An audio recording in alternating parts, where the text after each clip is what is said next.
These two dice have sparked one of the dorkiest debates of all time, and today we're going to try and settle it. At first glance, these both may just look like normal D20s, but let's take a closer look. This is a standard D20. Every number is across from the number you can add to it to get 21. So for example, 20 is across from 1. 10 is across from 11, and so on. If you've played D&D or other TTRPGs, then you've probably used one of these. But this is a spindown D20. On a spindown D20, every number is adjacent to the number immediately above it and below it. So 20 is next to 19, which is next to 18, which is next to 17, and so on. Because of their layout, they're excellent to use as counters, and if you've played Magic the Gathering, you've probably used a spindown before. That's cool and all, but what's the debate here? Well, some people suggest that rolling a spindown D20 is less random than rolling a standard D20. Now, you might think this would be a very straightforward matter, but it gets surprisingly involved. Now, I actually spent hours and hours rolling D20s,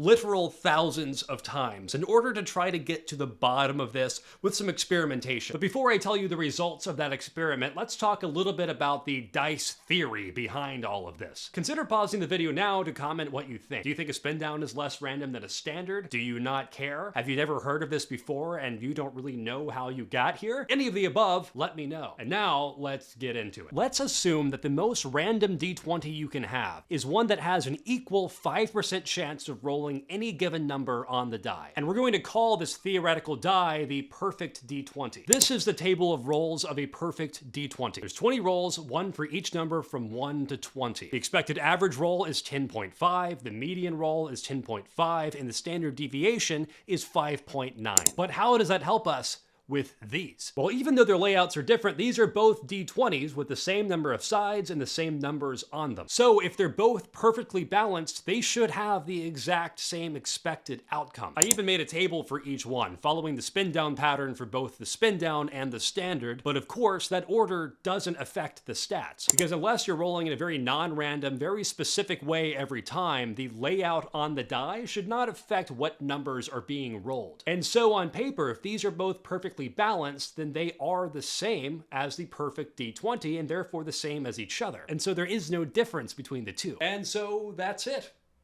They're the same. The debate is over and you are welcome. But wait, we forgot this.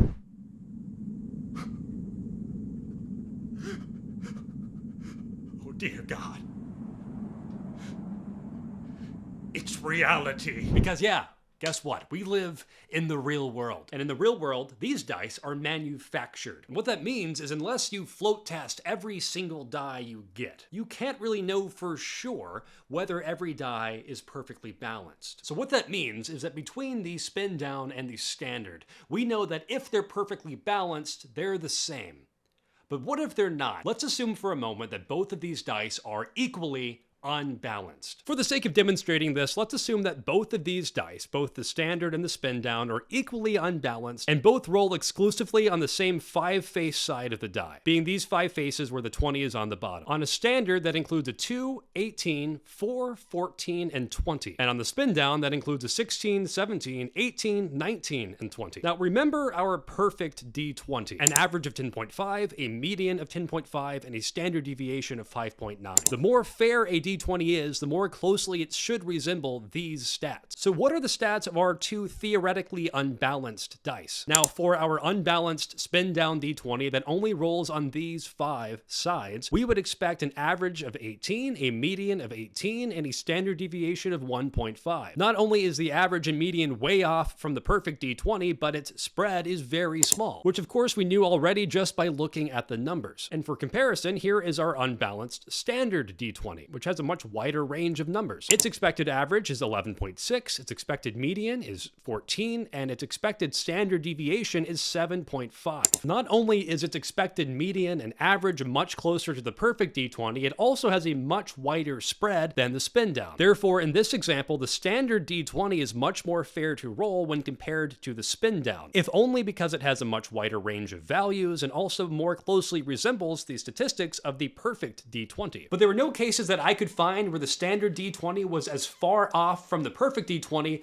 as the spin down was in the first example. It's just more likely that an unbalanced spin down is going to roll in a more tightly clustered group of numbers, which of course makes sense. That's how the spin down is designed. It has consecutive numbers, so it can be used better as a tracking die. Now, of course, if you have unbalanced dice, they're probably not going to roll just one of 5 numbers. That is an extreme example. But I think this still illustrates the point, which is that a spin down is more likely to be less fair than a standard is, assuming both are unbalanced. But here's the question, can we test this? Well, I thought that I could. So I float tested a bunch of dice, and I found a balanced spin down and a balanced standard. I also found an unbalanced spin down and an unbalanced standard. And then I proceeded to roll each one 1,000 times. And I don't mean 1,000 total, I mean 1,000 each. I've seen experiments like this before where people only rolled the dice like 80 or 90 times, which is not enough. In fact, 1,000's not enough either, but I had to at least go higher than 100. This took hours and hours. I watched all of the Batman and half of the Killer on Netflix, and the results I got were interesting. But here's the thing.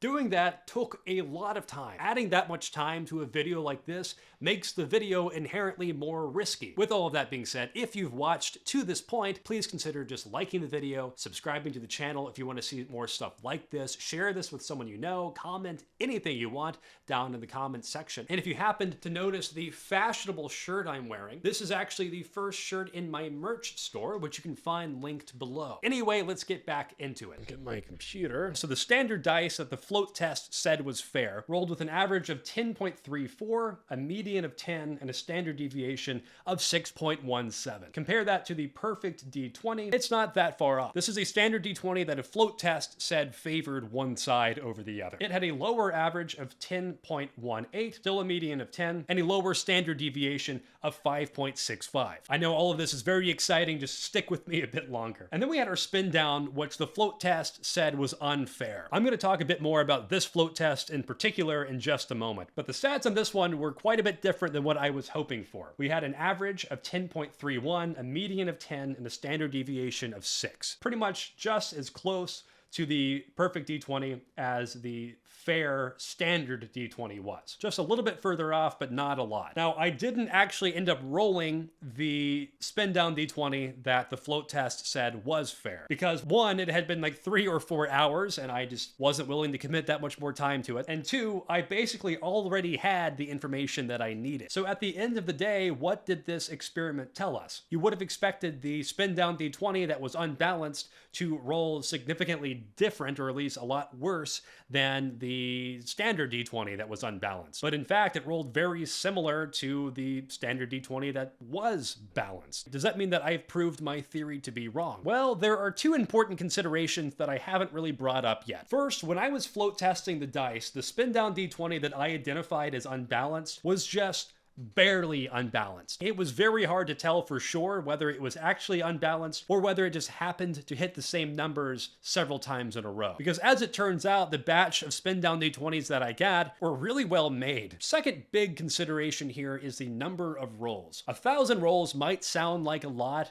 but the truth is, it's not. Data is great, empirical evidence is great, but you need a lot of it to actually rely on it and to say with any certainty whether what you found from that data is accurate or believable. Even if the data that I got from these thousands of rolls had supported my hypothesis that an unbalanced spin down should have much worse stats than an unbalanced standard D20, I still couldn't take that and claim it as the truth or even as proof. What I might do in the future is make a simple Arduino project that can roll a die over and over and over again, have a webcam record the results as they come up, run it through a software that can recognize the numbers and tally it up, and then actually do tens of thousands of rolls over a long period of time. After, of course, finding a more unbalanced spin down. Anyway, that's it on this topic, at least for now. Let me know your thoughts in the comments. Check out the merch if you want to help support the channel. And in the meantime, have an excellent, excellent day.